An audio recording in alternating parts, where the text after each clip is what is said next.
Abigail is a global finance lawyer, the Deputy Secretary of the Australian Greens, the co-convener of the Greens New South Wales Women's Working Group. Abigail is a passionate person who is currently addressing the power imbalances and economic inequality we see in our society. She has stood as a Greens candidate in both the federal and the state elections. Abigail will be speaking now. Please welcome Abigail.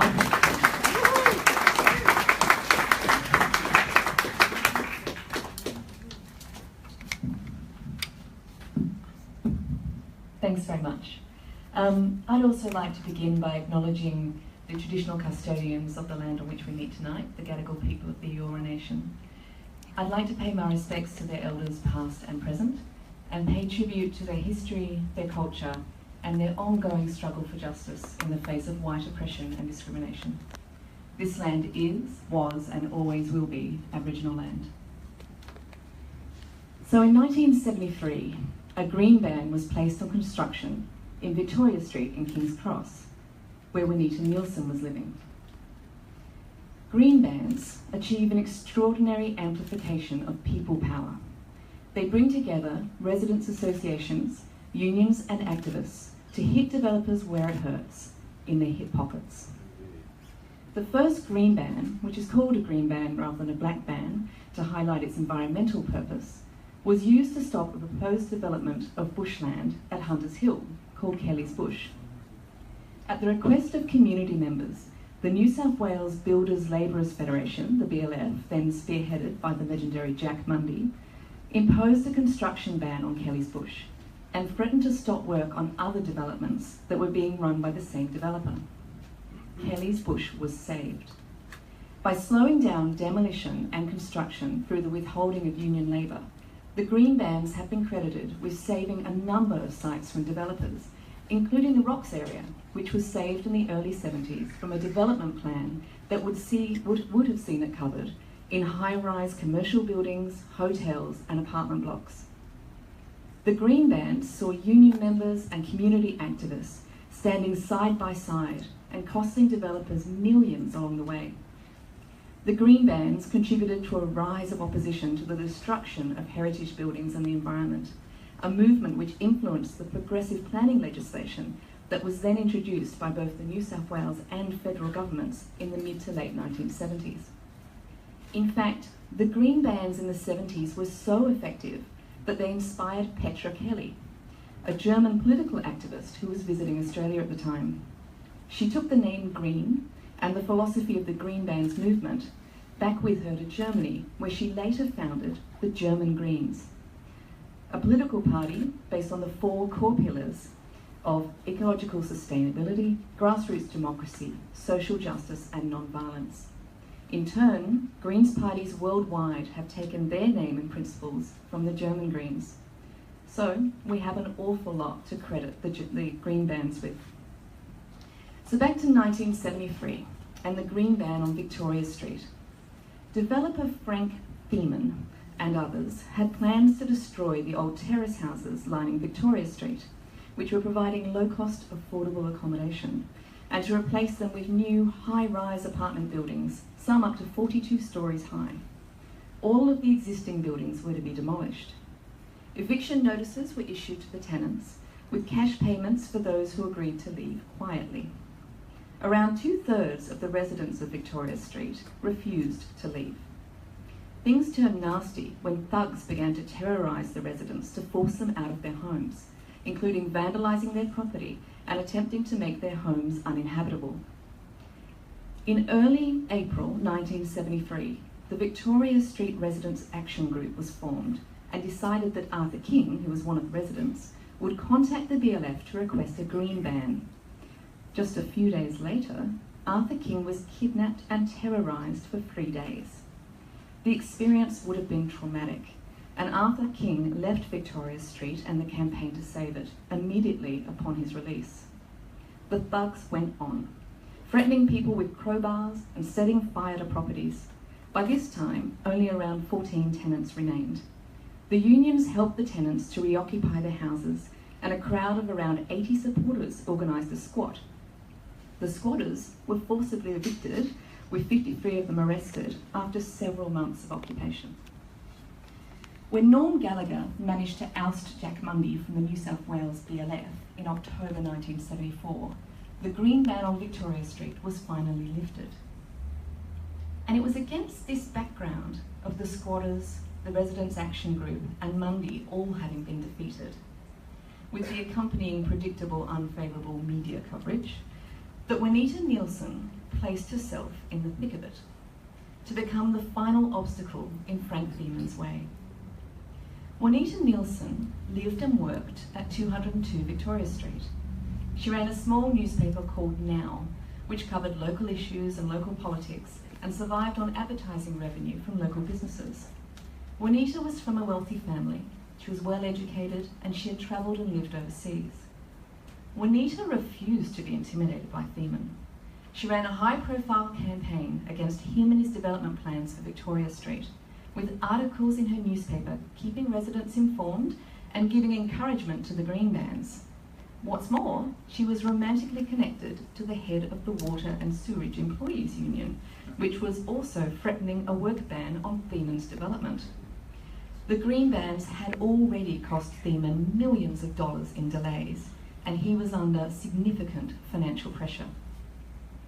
After Thiemann's usual tricks had no impact, a failed attempt was made to kidnap Juanita in late June of 1975. Juanita was eventually lured to the Carousel Cabaret nightclub on the corner of Darlinghurst Road and Roslyn Street in King's Cross, where she was to meet with the manager of the club, Jim Anderson. Jim Anderson had told Juanita that he wanted to place a half-page ad in her newspaper, and with advertising revenue down, Juanita had agreed to meet Anderson at his club to talk business. We now know that Anderson was an associate of Thiemann's, having received a substantial sum of money from Thiemann just a few weeks earlier as part of a supposed business deal that was never substantiated. Excuse me. It was mid-morning on a cold Friday, the 4th of July in 1975, when Juanita arrived at the club.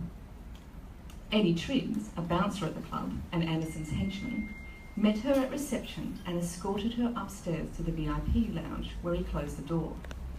Juanita was never seen again. Days later, her handbag was found on the M4 motorway between here and the Blue Mountains, but her body has never been found. She was just 38 when she disappeared. Excuse me.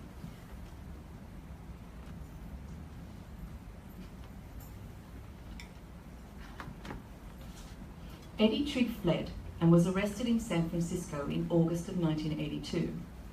Trigg and an accomplice were convicted of conspiracy to abduct Juanita, that is, referring to the failed kidnapping a few days prior to her disappearance, for which Trigg spent just 3 years in jail. But no one has ever been charged with Juanita's murder. Corruption allegations hampered the police investigation, and there is evidence pointing to a cover-up going as high up as the police commissioner's office. Ultimately, the battle for Victoria Street was successful in saving most of the houses and preventing the planned overdevelopment. Juanita's intriguing story of a wealthy, elegant heiress caught in a web of corruption involving developers, police, politicians and henchmen has inspired movies, books and even a song or two. But at its core, it is far from an isolated story. On the one hand, it's a story about citizens needing to fight to have a say in what happens to their own neighbourhoods. It's a story about low-income earners being squeezed out of areas that they've lived in all of their lives. And it's about historic buildings being sacrificed in the name of short-term profits. And on the other hand, it's a story about those who would put profit ahead of people in doing everything that they possibly can to overcome opposition to their plans, and who aren't afraid to do whatever it takes, no matter how unethical, to bulldoze people out of their way. We see this story play out again and again over the decades. These David and Goliath battles where activists are fighting against power and corruption at huge personal cost, within a society that can seem increasingly unsupportive and even apathetic towards these struggles. And today, the odds are stacked against activists even more. In 1975, there was a seedy underbelly to Sydney, where the dealings between those with the money and power took place largely behind closed doors. But today, in 2017, much of those sorts of dealings are done in broad daylight by, or with the encouragement of, the government of the day. Are you thinking maybe of building a dirty big toll road? Maybe one that starts with W and ends with an S connects. Well, if you donate just over $1 million when key decisions are being made by the New South Wales and federal governments, your project may well inexplicably proceed, despite constant and vocal community opposition.